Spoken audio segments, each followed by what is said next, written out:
I'd like to preface this by saying thank you for all the love, thank you for all the support. The incredible growth is not really on me. That was a community effort, and I'll be ever grateful for it. Also, I'm very proud of you who claim that I helped improve your gameplay. You picked something up, you learned something, you applied it. That's all that this has been about. Keep challenging yourself and you're gonna go far. If everyone's having a good time at a party, and I'm not, I don't want to be that guy that's all, oh, this party sucks, it's just trash, we should all just leave. I would rather just say my goodbyes to the personal group that I'm around and then just take my leave. Unfortunately, I don't have that luxury anymore of being able to just disappear. So I'll do this in different levels. For those of you who enjoy the party, love the game still as it is, and have no intention of leaving or really care what my opinions are on the game, thank you. I've had a great time. I hope you continue to enjoy yours. For those of you wondering why or are feeling a certain sort of way as well, I am currently leaving because I am very dissatisfied with the state of competitive Smite. That be the ranked, and that would be the professional scene as well. And I intend to not return because this is not the first time this has happened. As ranked goes currently, it is very uncompetitive and inconsistent, especially the higher you go in the ladder, which defeats the point of having a competitive ranked experience. And what peeves me a little is that every time we bring up these issues, we're told they're not issues. It would just be unfair to balance for such a small percentage of a ranked player base. That percentage being the diamonds, the masters, the grandmasters. I don't know about you, but to me, a ranked competitive system in any game implies that the higher you go, the more competitive the games get. That's what leads to putting in effort into the game, because effort leads to, hopefully, more skill, and the more skill you have means the higher you climb. And a decent system works to take away as much randomness as possible, so that the only variable taken into account is player skill. But the system we have now is way too random. The primary and secondary role queue. Okay, 2 people on your team, your top elos get their preferred role, and now you get to see who on the 3 leftovers gets a decent role for themselves. Not to mention that the last 3 aren't even organized based on their elo. It's just random. Because if we knew who was the bottom elo, people would be too toxic. I don't even care about the invade meta right now. I don't think it's that crazy. I think anyone who understands the game and knows how to play their role properly is going to be fine. But whenever there's a meta switch, suddenly it's all up to chance.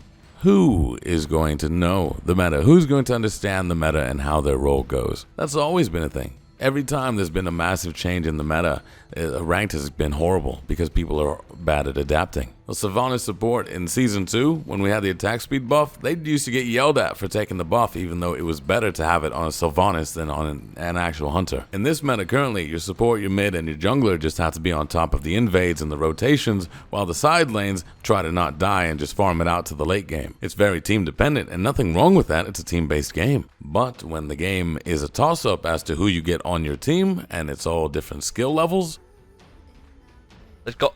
Dude, what is this stack? Dude, what? What have I done wrong to deserve this? Pyrus? Oh. It just sucks that one person, like, destroys, like, almost the whole game. Like, you have to... First, you're queuing, right? You gotta queue, and you yourself have to play well, right? Like, you gotta do that. That's the first step, right? And then you have to go through 4 other fucking checklists, hoping that your other 4 teammates are gonna be good too. Because if one of them's bad, you're probably fucked. It just sucks.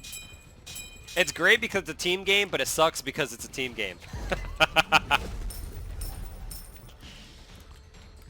You feel like shit when you're the one that's like, you know, you're not playing so great, and you're like, man, dude, we're gonna take this L because of us. And then you're like butthurt because you always get teammates that are feeding, you know?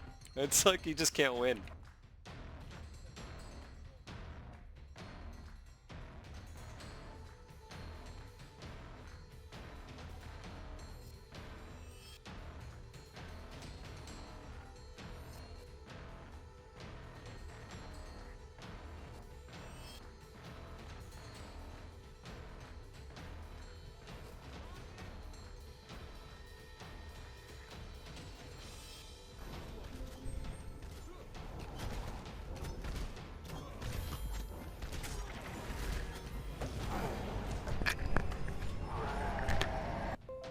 You don't know who, why, when, or what is going to cause you to lose the match. The side lanes are completely depending on the middle three to not lose pressure all over the map. The middle three are depending on the outside lanes to not feed their brains out. So it's frustrating to be doing well as any one of the middle three and your solo laner's feeding, or your ADC's feeding. It's frustrating to be an ADC who depends on the support for peel, depends on the mid laner to help out with the damage, to expect the jungler to have pressure everywhere, and the solo laner to keep the damage away from you. Likewise, it feels horrible to be any of the other roles and your ADC is completely useless. And you weren't aware of that because right now you just kind of farmed a late game, and you find out late game that your ADC is useless. And that's just 20-30 minutes that you wasted. Maybe even longer because both teams have useless players, so if you're not in the lead, you can wait for the team that is in the lead to make a mistake, they throw, now it's your turn, and back and forth and back and forth. Oh, but back and forth gameplay sounds pretty good on paper, sounds balanced to me. On paper, sure, but in practice, it's really a game of is my jungler going to dive their team like an idiot, or is theirs going to jump on our team like an idiot? Sometimes even before the game, do they know the correct picks and bans? If they don't ban that one character that we're not allowed to talk about,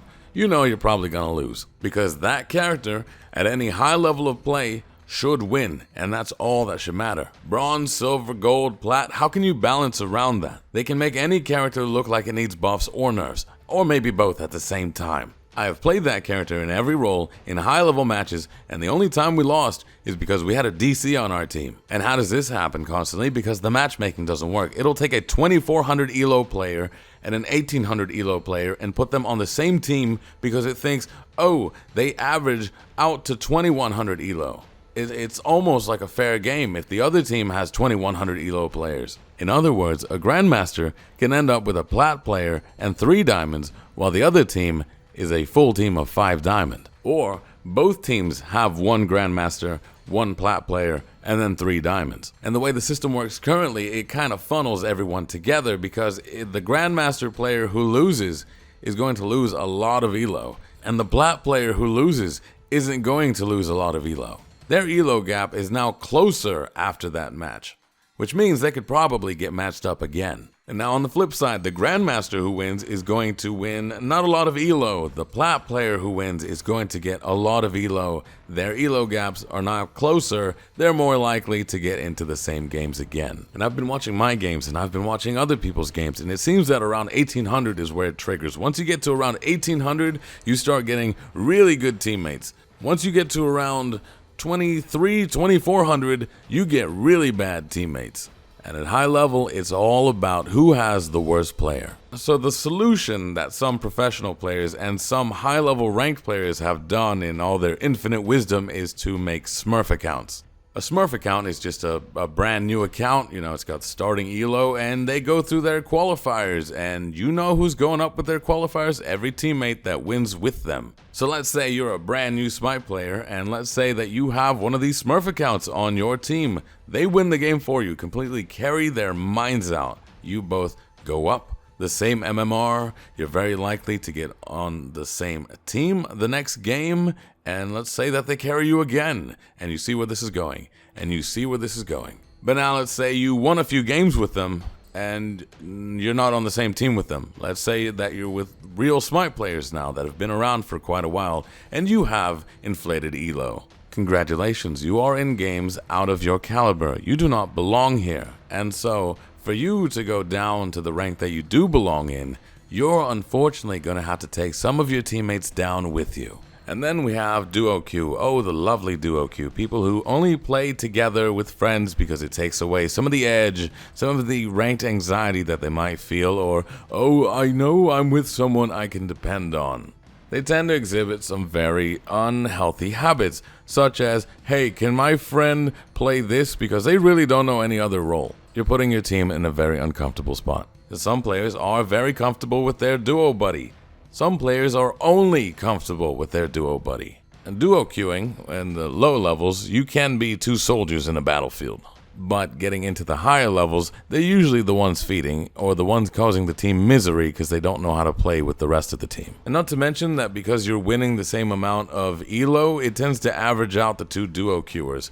The worst player will be slightly better than they really are, and the better player will be slightly worse than they really are. Inaccurate measurements lead to inaccurate games, and so on and so forth. And it tends to snowball, and it seems like it just gets worse and worse. And even worse, because eventually people start leaving ranked, and it just concentrates how bad it is. And when you feel powerless, like there's no control over your games, your victories are hollow, and your defeats feel pointless. If you're winning, you feel numb, and if you're losing, you feel frustrated. Coincidentally, Smite has been at its worst when we had duo queue and trio queue. We seem to be forgetting that. But that's no big deal. I've been displeased with Smite's direction before. I've been burned out on Smite before, and I left then. It's the same reason I'm leaving now, but this is why I'm not coming back. Because the developers are amazing. The balance of the gods, each intimate god, and the map and all of it has been phenomenal this season. The start of this season, this year, was amazing, and you still went and mucked it up. Smite was in the best state it had been in since ever, but you still took your shortcuts, and you still chose money. This is not on the developers, the QA, the designers, whatever. It's the person in charge of the money saying Smite has to do this or Smite will not make the money. And how do I know it's about money? Because every time we question about these changes or this or that, we get told the same thing. You don't understand money. You don't understand that Arena is the most popular game mode. You don't understand that console makes up a majority of the player base. You don't understand that we sold exclusive rights to Mixer because if we didn't, there would be no SPL. You don't understand that we don't promote our competitive league in the same way that CSGO or Dota or League of Legends or Overwatch or any other successful competitive scene does is because it doesn't make money. If you had taken just a simple economics course, you would understand. You would understand why we allowed 2 players to make a complete mockery of the minor league. You will understand that we will always pander to the whale and the average player. You would understand why we make a big show of mental health awareness while at the same time we have products in our game who promote to very specific individuals who have consistently downplayed mental illnesses and have told people to kill themselves. And you would also understand why we have consistently attempted to put Smite on the back burner while we chase different trends, specifically Paladins chasing after Overwatch and Realm Royale chasing after Fortnite. Our bottom line is all about the top dollar. This company has no heart, or it does, but they're not in charge. Because if you had heart, you would understand why we're upset. You would understand why, even though this season the balance has been phenomenal, there are less professional players and less high-level players playing this game overall. My friends list on Smite is filled with professional players and high-level players. At the end of a split, I would see nothing but Masters and Grandmasters. Now it's 1 Grandmasters, a bunch of Diamonds, a bunch of Plats, and 2 or 3 Masters, but overall they're just not playing anymore. Why would they if it just feels so pointless? The content creators are extremely frustrated most of the time and they're just looking for something else to move on to.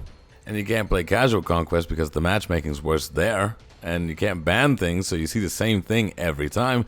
And you can't play the other casual modes because people play too scared all the time. I don't know who's sweatier, you who's hiding under tower, or me who's freezing the assault wave. And let's not forget the upcoming shadow that's going to loom over us very soon. Rogue Company, the new shooter made by Hi-Rez. That's right, a shooter game. You know who's going to want to look at that. Shroud, Ninja, Dr. Disrespect, Summit. I bet there'll be a real streamer safety system on early access too. XQC, Daquan, Siegel, I can name a few more if you like. And Hi-Rez employees have already said that they consider the Smite community to be too rabid for its own good, so imagine having a real reason to be put down. And my loyalties have been to the community, to my friends, high level, low level, pro level, doesn't matter. I owe this community a lot.